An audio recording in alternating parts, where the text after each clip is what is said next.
प्रथम सुख निरोगी काया। अब आपको कृपा चाहिए ना, सुख चाहिए, तो गिनिए कितने सुख होते हैं। प्रथम सुख, अगर आपका स्वास्थ्य सही है तो समझो जीवन में इस संसार के सबसे सुखी इंसान आप हैं। प्रथम सुख निरोगी काया। अगर आप परेशान हैं कि धन नहीं है, धन नहीं है, धन नहीं है, एक चक्कर हॉस्पिटल के लगा के आइए महाराज। धन पानी की तरह बह रहा, सिर्फ वहां पे प्राथमिकता है कि स्वास्थ्य सही हो जाए। प्रथम सुख निरोगी काया। दूजा सुख घर हो माया, घर हो माया। स्वास्थ्य सही है आपका, सब कुछ सही है, परंतु यदि धन नहीं है तो कहीं ना कहीं मन से दुखी रहेंगे। इसलिए दूसरा सुख क्या हुआ?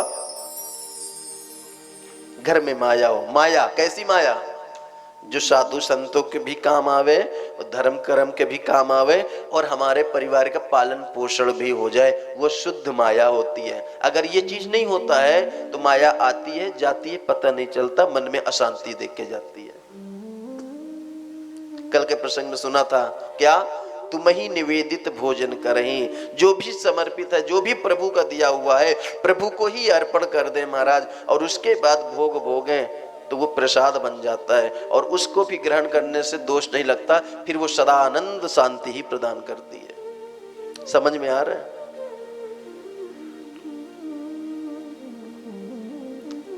तीसरा सुख है पुत्र आज्ञाकारी। आपके पास धन भी है, स्वास्थ्य भी सही है, और पुत्र यदि आज्ञाकारी नहीं है तो आप सुखी नहीं है, सब बेकार है। तीजा सुख पुत्र आज्ञाकारी।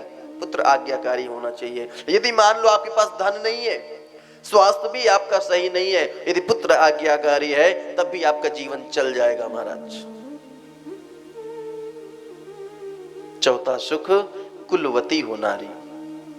यदि पत्नी साथ में है, कितनी भी विषम परिस्थिति हमारी है महाराज, वो हमको उस विषम परिस्थिति निकाल के हमें अपने मुकाम तक, अपने लक्ष्य तक पहुंचा देती है, साथ देती है। इसीलिए हम उसको धर्म पत्नी कहते हैं।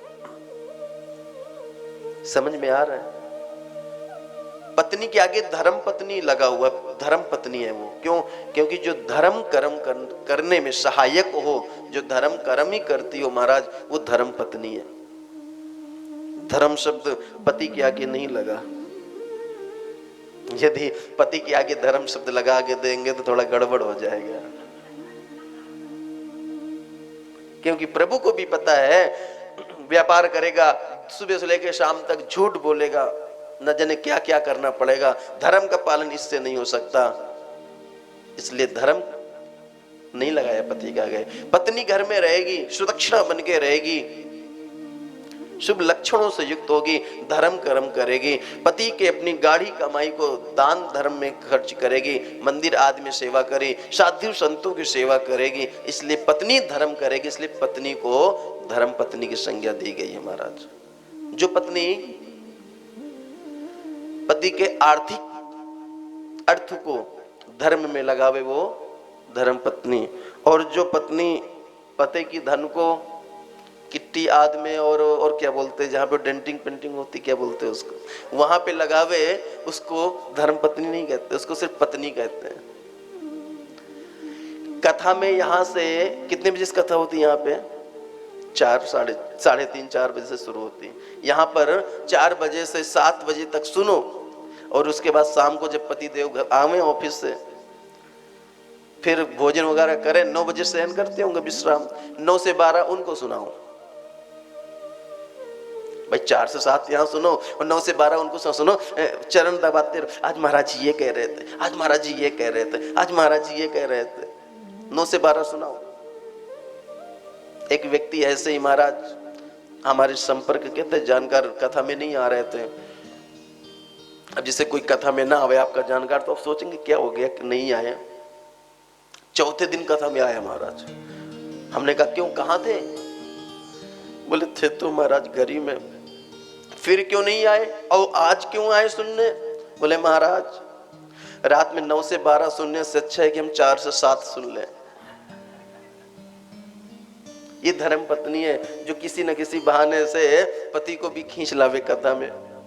आज मैया के यहाँ गया था भोजन करने, यहां से कथा सुन के जाती है तो घर में बच्चों को सुनाती है।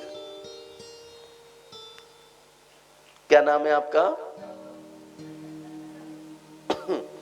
कथा यहां से सुन के जाती है, घर में इनके पतिदेव कह रहे थे महाराज वहां से सुन के आती है, यहां सुनाती है। हमने कहा अच्छी बात है, वहां नहीं जाते कम से कम घर में ही सुनो। ये धर्म पत्नी है महाराज, आज ही की बात है।